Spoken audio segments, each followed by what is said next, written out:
السلام علیکم۔ آج کی اس ویڈیو میں بات کریں گے بنی اسرائیل کے ایک بہت ہی خوبصورت نوجوان کی، جس پر بادشاہ کی ملکہ کا دل آ گیا تو اس ملکہ نے اس نوجوان کو دعوت گناہ دی۔ تو اس نوجوان نے ایسا کیا کہ حضرت جبرائیل علیہ السلام زمین پر آ گئے۔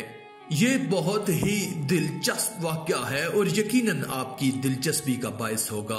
اگر یہ ویڈیو آپ کو پسند آئے تو ویڈیو کو لائک کر کے اللہ کی قدرت چینل کو سبسکرائب کر دیں۔ شکریہ دوستو، بنی اسرائیل میں ایک عابد شخص تھا جسے اللہ تعالیٰ نے ظاہری حسن و جمال بھی بہت دے رکھا تھا۔ اپنے ہاتھ سے زنبیل بناتا اور فروخت کر کے بسر اوقات کرتا تھا۔ ایک دن وہ بادشاہ کے دروازے پر سے گزرا۔ بادشاہ کی بیوی کی خادمہ نے دیکھ لیا، جا کر ملکہ سے کہا کہ یہاں ایک آدمی ہے کہ ایسا حسین شخص کبھی دیکھنے میں نہیں آیا، زنبیل فروخت کرتا پھر رہا ہے۔ ملکہ نے حکم دیا کہ میرے پاس لے آؤ۔ اسے لایا گیا تو بس دیکھتے ہی لٹو ہو گئی۔ کہنے لگی زنبیلیں پھینک دے اور یہ چادر سنبھال۔ باندی سے کہا کہ تیل اور خوشبو وغیرہ لا، ہم اس سے اپنی حاجت پوری کریں گے۔ اور عابد سے کہنے لگی کہ اب تجھے زنبیلیں بیچنے کی ضرورت نہیں رہے گی۔ عابد بار بار انکار کرتا رہا۔ کہنے لگی کہ اگر تو یہ کام نہیں کرنا چاہتا تو اس کے بغیر یہاں سے باہر نہیں جا سکتا، اور دروازے بند کرنے کا حکم دے دیا۔ عابد نے یہ حال دیکھا تو کہنے لگا کیا تمہارے محل کے اوپر کوئی ضرورت کی جگہ ہے؟ کہنے لگی ہاں۔ باندی کو حکم دیا کہ اس کے لیے پانی وغیرہ اوپر لے جا، اور اوپر چھت کے ایک کونے کی طرف گیا۔ دیکھا کہ محل بہت اونچا ہے، کوئی ایسی جگہ نہیں جس کے ساتھ لٹک کر نیچے اتر جائے۔ آخر اپنے نفس کو خطاب اور عتاب کرنے لگا کہ تو 70 برس سے اپنے رب کریم کی رضا کی طلب میں لگا ہوا ہے، رات دن اسی حرص میں گزرتے ہیں۔ تجھ پر آج ایک شام ایسی آئی ہے جو تیری اس تمام محنت کو ضائع کر دے گی۔ واللہ تجھ سے بڑھ کر کوئی خائن نہ ہوگا اگر یہ شام تیرے اعمال کو فاسد کرے گی۔ آخر اللہ کو کیا منہ دکھائے گا؟ غرض اسی طرح اپنے آپ کو خطاب اور عتاب کرتا رہا۔ حضور صلی اللہ علیہ وآلہ وسلم فرماتے ہیں کہ اس کے بعد جب اس نے بلندی سے کود جانے کا تہیہ کر لیا تو اللہ تعالیٰ نے جبرائیل علیہ السلام کو ندا دی۔ انہوں نے لبیک کہہ کر جواب دیا۔ ارشاد ہوا، میرا بندہ میری معصیت اور ناراضگی سے بچنے کے لیے جان کی بازی لگا رہا ہے، جا اپنے پروں سے اس کو تھام لے اور اسے ذرا بھی تکلیف نہ ہونے پائے۔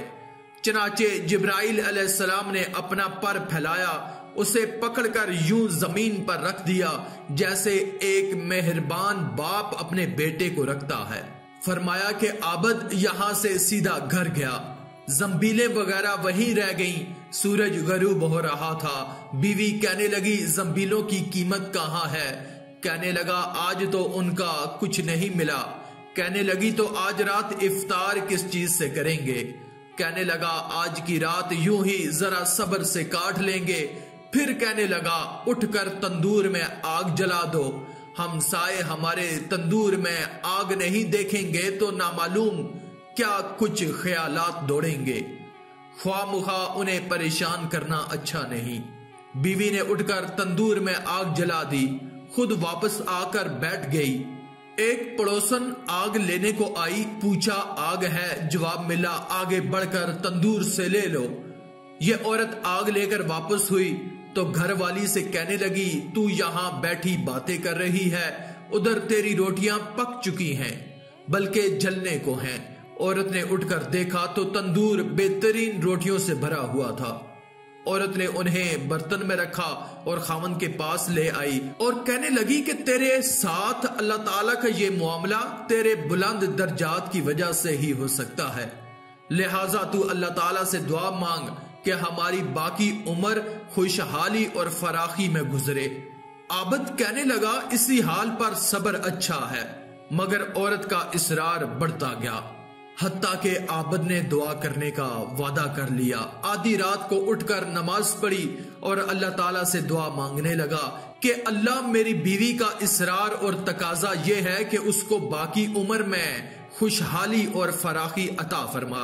اتنے میں چھت پھٹ گئی، یاقوت اور موتیوں سے بری ہوئی تشتری نیچے آئی جس سے تمام گھر جگمگا اٹھا۔ عابد نے بیوی کا پاؤں دبایا جو قریب ہی سو رہی تھی اور کہا کہ اٹھ کر بیٹھ اور جو کچھ مانگتی تھی وہ سنبھال لے۔ عورت بیدار ہو کر کہنے لگی، جلدی نہ کرو اس مقصد کے لیے، کاش تو نے مجھے نہ جگایا ہوتا، میں خواب دیکھ رہی تھی۔ سونے کی بہت سی کرسیاں بچھی ہوئی ہیں جو یاقوت اور زبرجد وغیرہ سے بنی ہوئی ہیں، مگر ان میں سوراخ ہیں۔ میں نے پوچھا یہ کرسیاں کس کی ہیں؟ جواب ملا یہ تیرے خاوند کے بیٹھنے کے لیے ہیں۔ میں نے پوچھا یہ سوراخ کیا ہیں؟ جواب ملا یہ وہی نقص اور کمی ہے جو دنیا کی جلد بازی کی وجہ سے واقع ہوئی ہے۔ تو میں نے کہا کہ میں کسی ایسی چیز کی خواہش نہیں رکھتی جس سے تیری نشست گاہ میں نقص پیدا ہو، لہٰذا اپنے رب سے اسے واپس کرنے کی دعا کر لو۔ عابد نے دعا مانگی اور تشتری واپس ہو گئی۔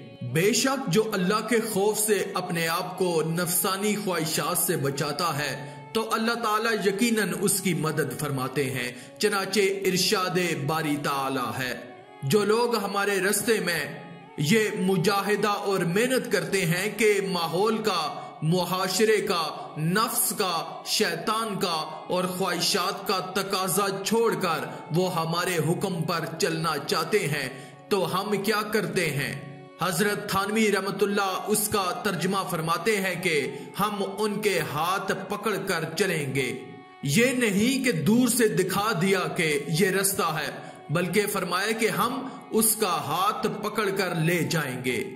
لیکن ذرا کوئی قدم تو بڑھائے، ذرا کوئی ارادہ تو کرے، ذرا کوئی اپنے اس نفس کے مقابلے میں ایک مرتبہ ڈٹے تو صحیح، پھر اللہ تعالیٰ کی مدد آتی ہے۔ یہ اللہ تعالیٰ کا وعدہ ہے جو کبھی جھوٹا نہیں ہو سکتا، لہٰذا مجاہدہ اسی کا نام ہے کہ ایک مرتبہ آدمی ڈٹ کر ارادہ کر لے کہ یہ کام نہیں کروں گا، دل پر آرے چل جائیں گے، خواہشات پامال ہو جائیں گی، دل و دماغ پر قیامت گزرے گی، لیکن یہ گناہ کا کام نہیں کروں گا۔